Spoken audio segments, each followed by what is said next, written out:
Ufa, que sufoco passou a torcida do Flamengo, hein? Você que está assistindo do outro lado, passou sufoco? O Varela tinha muita liberdade para avançar. Então, o Flamengo, quando construía suas jogadas, começava a construir suas jogadas, a gente viu em alguns momentos o De La Cruz baixar aqui, o Flamengo fazer um 4+1, com o De La Cruz fazendo como se fosse papel de lateral aqui, liberando o Varela. O Gerson um pouquinho mais dentro, e o Varela liberado aqui para tentar agredir a última linha. A gente viu várias vezes o Varela fazendo esse movimento aqui de realmente ultrapassar, buscar agredir a última linha, buscar receber essa bola nas costas, ou tentar receber essa bola aqui, pelo menos numa situação de 1 contra 1.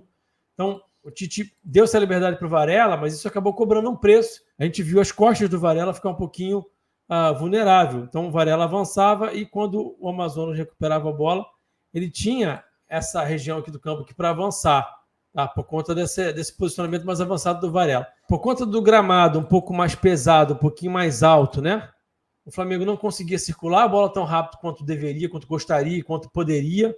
E o Flamengo tinha uma estratégia bem clara, tá? A estratégia estava bem clara. Trazer a bola para o lado direito, pesar um pouquinho mais esse lado direito aqui, fazer essa última linha, empurrar essa última linha do Amazonas para trás, mas fazer essa última linha andar também ao mesmo tempo, botar essa última linha aqui para andar para frente e para trás. Como, né?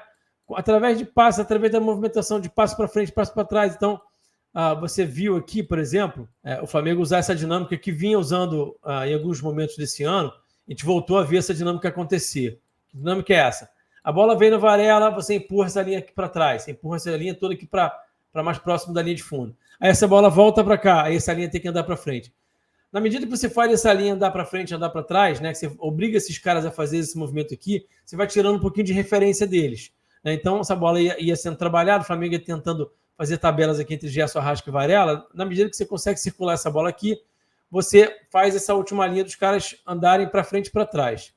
Na hora que você faz isso, você gera uma situação que é o cruzamento do lado oposto, conseguindo fazer uma vantagem, né? O Flamengo conseguiu uma bola muito perigosa no cruzamento do lado oposto com o Ayrton Lucas, né? Exatamente numa dinâmica dessa, a bola circulou aqui, o Arrasca fez o cruzamento e o Ayrton Lucas cabeceou aqui. O Flamengo tinha isso como uma dinâmica de entrada de último terço, como uma regra de ação bem clara, né? Trabalhar essa bola para esse lado direito aqui, depois de fazer o cruzamento do lado oposto, e estava funcionando. Vale lembrar que o Amazonas é uma equipe que tem dificuldade no duelo aéreo, é a equipe que menos vence duelos aéreos na Série B, então fazia sentido essa estratégia. O Pedro também buscava fazer esse movimento aqui para o segundo pau, para tentar cabecear, tentar achar esse cabeceio aqui. Então, isso estava bem claro. Isso estava funcionando bem no começo do primeiro tempo. O Flamengo conseguiu, através dessa dinâmica aqui, algumas situações interessantes. Mas, curiosamente, parou de fazer. Né? Parou de conseguir mexer a bola rápido. O Amazonas começou a proteger um pouquinho mais. Aí o Flamengo deixou de conseguir gerar esse tipo de vantagem aqui nesse setor do campo. Tá? E aí buscou um pouquinho mais o jogo de força do lado esquerdo. Do lado esquerdo era diferente. O Flamengo buscava um jogo mais de força. Enquanto no lado direito o Flamengo tinha mais associação, circulação da bola para depois fazer o cruzamento do lado oposto, aqui do lado esquerdo do Flamengo, né, era uma busca de um jogo mais de 1 contra 1, de mais imposição física, de mais força, com esses dois jogadores aqui que são muito velozes e que conduzem a bola em velocidade, né? O Ayrton Lucas com mais força do que o Cebola ainda mudando um pouquinho mais de direção, o Ayrton que conduz um pouco mais reto, mas conduz com muita velocidade, né? Teve uma situação aqui que ele conduziu, tentou um passo para trás, quase gerou uma situação de gol para o Flamengo. O Cebolinha também conseguiu vencer alguns duelos num contra um e conseguiu umas situações aqui de progressão para o Flamengo, de conseguir deixar o Amazonas desconfortável, empurrar o Amazonas para trás, mas foram poucas situações, né? De uma forma geral, o Flamengo com dificuldade de se impor fisicamente, a não ser por esses duelos aqui de Cebolinha e Ayrton Lucas, especialmente no primeiro tempo. Mas o que acontecia? O Flamengo, em alguns momentos, forçava um pouquinho demais esse passe aqui por dentro, né? O Amazonas fechava aqui com essa linha aqui de 5, que às vezes era 4-1-4-1, às vezes era 4-5-1, fechava muito essa linha de passe, então esse passe tinha dificuldade de entrar aqui, era difícil o Flamengo fazer esse passe entrar, e quando tentava, muitas vezes errava, por conta do gramado e por conta de pouca movimentação, especialmente do Arrasca, quando ele vinha aqui para trabalhar nessas entrelinhas, que dava pouca opção. O Pedro até se movimentou melhor no primeiro tempo, mas o Flamengo com dificuldade de achar esse passe entre linhas. Quando tentava achar esse passe dentro aqui, tinha uma roubada de bola, tinha uma interceptação, e aí, por conta desse posicionamento aqui do Varela, mais adiantado, o Amazonas roubava a bola, o Flamengo não conseguia pressionar a pós-perda, a pressão pós-perda não funcionava, e essa bola era feita aqui para o Serafim. Por mais que o Varela conseguisse recuperar as costas e conseguisse ficar nesse 1 contra 1, era um contra 1 que o Fabrício não estava tão próximo aqui na cobertura. Que seria interessante ter o Fabrício aqui um pouco mais perto mesmo, na cobertura um pouco mais curta, para deixar o Matheus Serafim menos confortável, mais desconfortável, com menos confiança para fazer esse trabalho aqui. Depois, já na reta final do primeiro tempo, a gente viu uma situação em que ele estava nesse 1 contra 1 aqui e deu o tapa e o Fabrício veio cobrir aqui. Esse seria o cenário ideal, né? Para já tentar recuperar uma situação que o ideal seria pressionar para as perdas aqui e não ter que correr para trás, né? Mas uma vez que o time já tem que correr para trás, eu senti falta do Fabrício num posicionamento mais próximo aqui do Varela, cobrindo mais o Varela aqui, e aí fazia sentido o Ortiz fazer o papel do Fabrício, nessa última linha toda balançar aqui, andar toda junto. Por que o segundo tempo foi melhor que o primeiro? Foi mais seguro, o Flamengo sofreu menos. Varela, no segundo tempo, passou a ultrapassar muito menos. O Varela passou a ficar mais na base da jogada e você tinha só o Gerson e o Arrasca aqui, por aqui. Aí funcionou até bem, mesmo sem precisar muito do Varela. Essa dupla aqui, Arrasca e Gerson, conseguiu algumas jogadas interessantes no segundo tempo, no início do segundo tempo.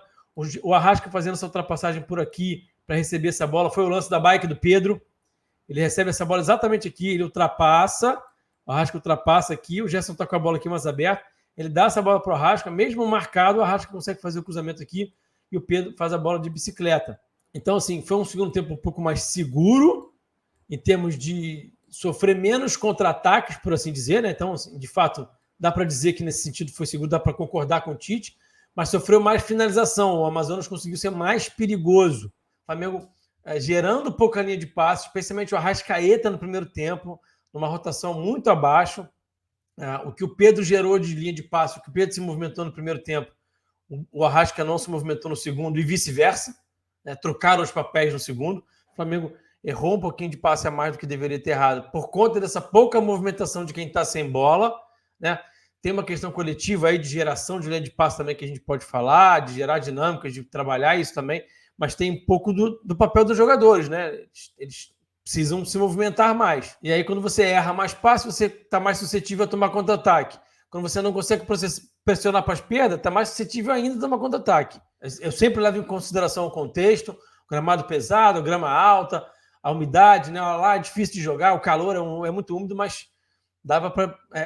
São movimentos um pouco mais curtos mesmo, de leitura, sabe? De geração de linha de passe. Não precisa correr igual desesperado, mas, sabe, a transição, o pós-perda, um pouquinho mais intenso, né? O pós-perda é atrapalhado pela grama alta um pouquinho, sim. Você fica um pouco mais lento para se mover, para sair da inércia, mas dava para ter entregado um pouquinho mais mesmo assim. Gramado difícil, gramado ruim, né? Você não consegue impor a sua técnica, a sua melhor técnica, a sua maior categoria. Você tem que meio que ganhar o jogo na marra e se impor fisicamente também. Esse time tem dificuldade. Tem um pouco a ver, obviamente, né, com os atletas em si. São atletas que não são atletas, em sua maioria, que gostam desse tipo de disputa. Você vai ter ali o próprio Pedro, que é um centroavante alto, mas não é muito afeito a esse tipo de disputa em posição física. Você vai ter ali o Gerson, que se dá bem nesse tipo de contexto. Você vai ter um Alan ali que gosta de disputar, que gosta do contato físico. Mas, fora isso, não tem muitos jogadores. Os zagueiros, obviamente, porque senão nem poderia nem ser zagueiro, né? Os próprios laterais também, que aguentam bem os duelos, mas é um time que tem dificuldade quando o jogo impõe um contexto de necessidade de imposição física e de duelo em força. Por mais que o seu time seja técnico, tenha os 11 melhores jogadores do mundo, se esse time formado pelos melhores 11 jogadores do mundo, os melhores de cada posição, entrar em campo e não competir, não vai ganhar. Para mim, o melhor jogador em campo, apesar de ter jogado, sei lá, 20 minutos, 25 minutos, foi o Luiz Araújo, né? Isso, sem nenhuma dúvida, o Luiz Araújo entrou e mudou o jogo, né? Embora o Pedro tenha sido o cara decisivo, para mim, o Luiz Araújo foi o cara que mudou o jogo. Quando ele entra e começa a entregar para o time essa intensidade, o jogo muda. Se o adversário está com linha baixa, finaliza de meia distância, cara. O De La Cruz finalizou de meia distância, jogou a bola na trave. E o gol saiu na finalização do Igor, que o Pedro mete o joelho na bola e a bola foi parar no fundo da rede. Por que você finaliza, cara? Você testa o goleiro adversário. Você obriga ele, às vezes, a ceder um escanteio. Quando você cede o escanteio, você não está sofrendo contra-ataque, você não está correndo o risco de perder a bola e ter que correr para trás. Pelo contrário, você está deixando o seu adversário ali preocupado, psicologicamente preocupado em defender. Essa bola aqui que vai entrar aqui, o fulaninho, marca aqui o primeiro pau, não sei o que. O cara não está pensando em te atacar, você que está com uma bola parada ali. Aí você joga essa bola na área, fica com a segunda bola, continua machucando o cara, domínio territorial. Então, a finalização te entrega isso. Até a finalização para fora tem o seu valor, por assim dizer. Porque você sobe o bloco, seu adversário vai tentar construir, não consegue, perde a bola e tome de você amassar o seu adversário. Eu sempre falo sobre isso aqui. Então, finalizou, Pedro foi lá, botou o joelho na bola e é caixa. Até a próxima, aquele abraço. E eu fui, valeu!